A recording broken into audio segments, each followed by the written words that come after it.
দাম বাড়ানোর দিকে হাত বাড়াবেন না। গ্যাসের দাম বাড়ানোর ফায়তারা করছেন আমরা বুঝতে পারছি। আমাদের এই দাবি আদায়ের লক্ষ্যে আমি এখন আপনাদের সামনে ঘোষণা করছি, 5ই সেপ্টেম্বর ঢাকা থেকে চট্টগ্রামের পথে লং মার্চ। আপনারা অবস্থান ধরে রেখেছেন আল্লাহর উপর ভরসা করে। ইনশাআল্লাহ আমরা পারবো। আমরা জনগণের দাবি আদায় করে ছাড়বো ইনশাআল্লাহ। আমাদের আন্দোলন অব্যাহত চলবে। গণভোটের গণরায় বাস্তবায়ন, সকল ক্ষেত্রে বৈষম্য দূরীকরণ, তেল গ্যাস বিদ্যুতের দাম নিয়ন্ত্রণ করে কমিয়ে আনা, মানুষকে জনভোগান্তি থেকে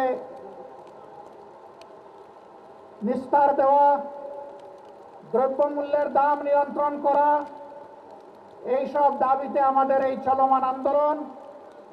তার সাথে খুনিরা এদেশে যে সমস্ত খুন করেছে, অপরাধ করেছে, লুণ্ঠনকারীরা মানুষের সম্পদ লুণ্ঠন করেছে, তাদের বিচার নিশ্চিত করার দাবিতে আমাদের এই আন্দোলন।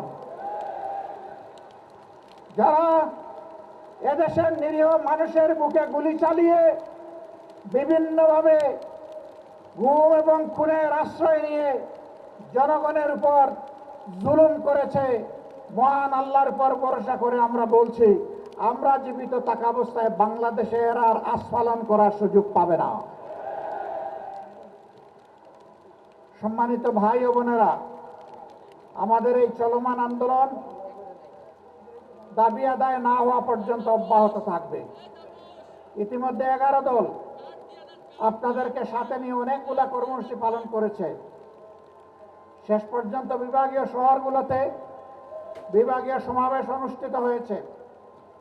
পরবর্তী কর্মসূচিগুলো আমাদের এই দাবি আদায়ের লক্ষ্যে আমি এখন আপনাদের সামনে ঘোষণা করছি। 5ই সেপ্টেম্বর ঢাকা থেকে চট্টগ্রামের পথে লং মার্চ।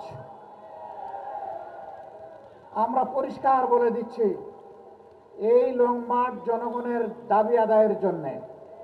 অতীতের কায়দায়, ফেসিবাদী কায়দায় আমাদের লং মার্চে যেন কোনো বাধা দেওয়া না হয়।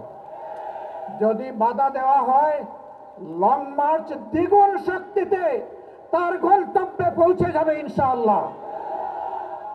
সম্মানিত ভাইরা, 19 সেপ্টেম্বর ঢাকা থেকে আমরা রংপুর পৌঁছবো ইনশাআল্লাহ। রাস্তায় অনেকগুলা সভা হবে, জনগণের মনের কথা শুনবো, আমাদের কথাগুলা জনগণকে বলবো। এইভাবে বাংলাদেশের জনগণকে পরবর্তী বড় আন্দোলনের জন্য আমরা তৈরি করতে চাই ইনশাআল্লাহ।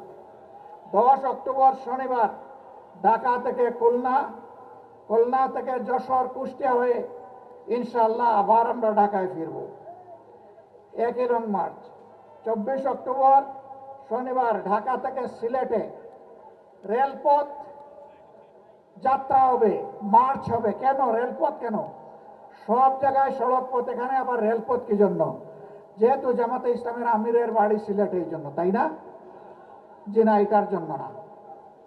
সিলেটের রাস্তাতে এখন আর কোনো মানুষ চলাচলের কোনো ব্যবস্থা নেই। শত শত গাড়ি যখন সিলেটের পথে রওনা করবে, জনগণের চরম ভোগান্তি হবে। এইটা বিবেচনায় নিয়েই আমরা রেলপথটাকে বেছে নিয়েছি।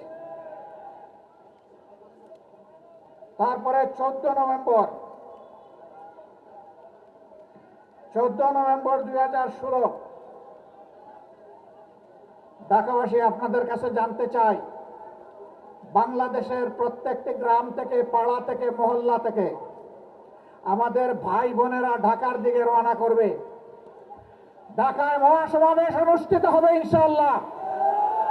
সেই দিন ঢাকাবাসী, আপনারা কি সত্যিকারের অতিথির দায়িত্ব পালন করার জন্য প্রস্তুত আছেন? আমি আপনাদেরকে আজকে থেকে সেই প্রস্তুতি নেওয়ার জন্য আহ্বান জানিয়ে রাখলাম।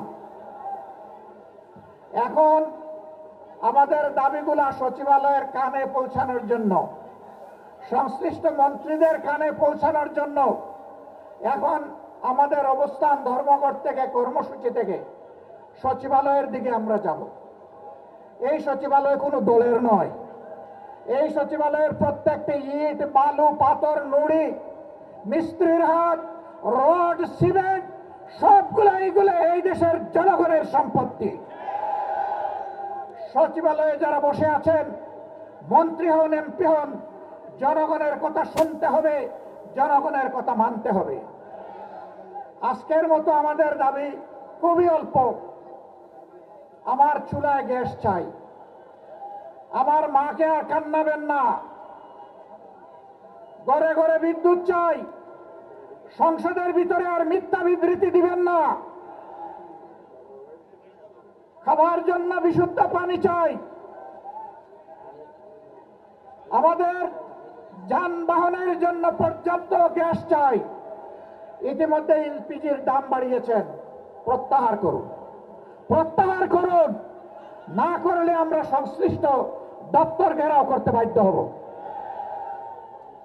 আর দাম বাড়ানোর দিকে হাত বাড়াবেন না। গ্যাসের দাম বাড়ানোর পায়তারা করছেন আমরা বুঝতে পারছি। সংকট তৈরি করার পরবর্তী পদক্ষেপ হচ্ছে দাম বাড়ানো। আমরা তা হতে দেব না ইনশাআল্লাহ। আপনারা তৈরি আছেন তো? তৈরি থাকবেন।